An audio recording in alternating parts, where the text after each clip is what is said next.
ژمارەی دانیشتوانی دەوڵەتی کوردستان 40 بۆ 50 ملیۆن کەس دەبێت. ڕێژەی کورد لە سەرژمێری جیهانی لە سەدا 7 دانیشتوانی جیهان پێک دێنێ.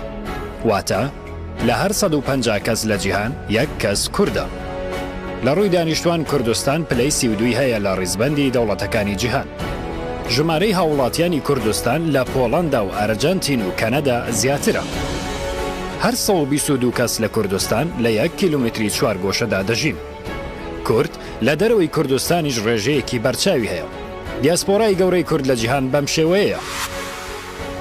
3 ملیۆن کەس تەنها لە ئەستەمبوڵ دەژین.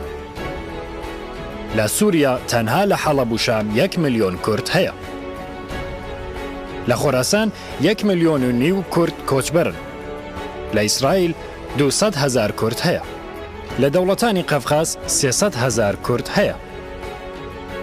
لە دەوڵەتانی ئەوروپا 2 ملیۆن کورد هەن، بە تایبەت لە ئەڵمانیا 1 ملیۆن کورد دەژین.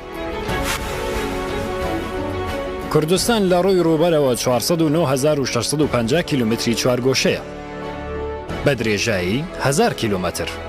کوردستان لە ناو 214 دەوڵەت 58مین دەوڵەتە لە ڕووی ڕووبەرەوە. کوردستان لە ڕووی ڕووبەرەوە یەکسانە لەگەڵ ژاپۆن و ئەڵمانیا. کوردستان لە ئیتالیا، سێنێگاڵ، بەریتانیا گەورەترە. 4 جار لە کۆریای باشوور گەورەترە. 10 جار لە سوئیسرا گەورەترە. کوردستان هاوسنوورە لەگەڵ 6 وڵات: سووریا، عێراق، تورکیا، ئێران، ئەرمەنیستان، ئازەربایجان. ڕووبەری دارستان لە کوردستان 160,000 کیلومتری چوارگۆشەیە، واتە لە 139 خاکی کوردستان لە دارستان پێک دێت. بەرزترین لووتکەی چیا لە کوردستان چیای ئاگرینە کە بەرزیەکەی 5137 مەترە. دەریاچەی وان لە باکووری کوردستان گەورەترین دەریاچەی کوردستان و ڕۆژهەڵاتی ناوەڕاستە کە ڕووبەرەکەی 607 کیلومتر سێجایە. پلەی 16 هەیە لە ڕیزبەندی دەریاچەکانی جیهان.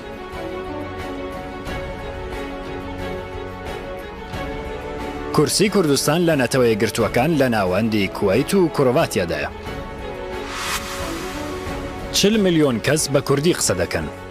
زمانی کوردی پلەی 26 هەیە لە ڕیزبەندی زمانەکانی جیهاندا. ئەو کەسانی کە بە کوردی قسە دەکەن زۆرترن لەو کەسانی کە بە ئوکرانی قسە دەکەن. ڕێژەی پەترۆل لە ژێرخاکی کوردستان دەگاتە 100 ملیۆن بەرمیل. کوردستان لە پلەی 8دایە لە دەوڵەمەندی پەترۆلدا لە ڕیزبەندی وڵاتەکانی جیهاندا. پەترۆلی کوردستان 2 جار لە لیبیا و 4 جار لە قەتەر زیاترە. لە 7.5 ڕێژەی پەترۆلی جیهان لە ژێرخاکی کوردستاندایە.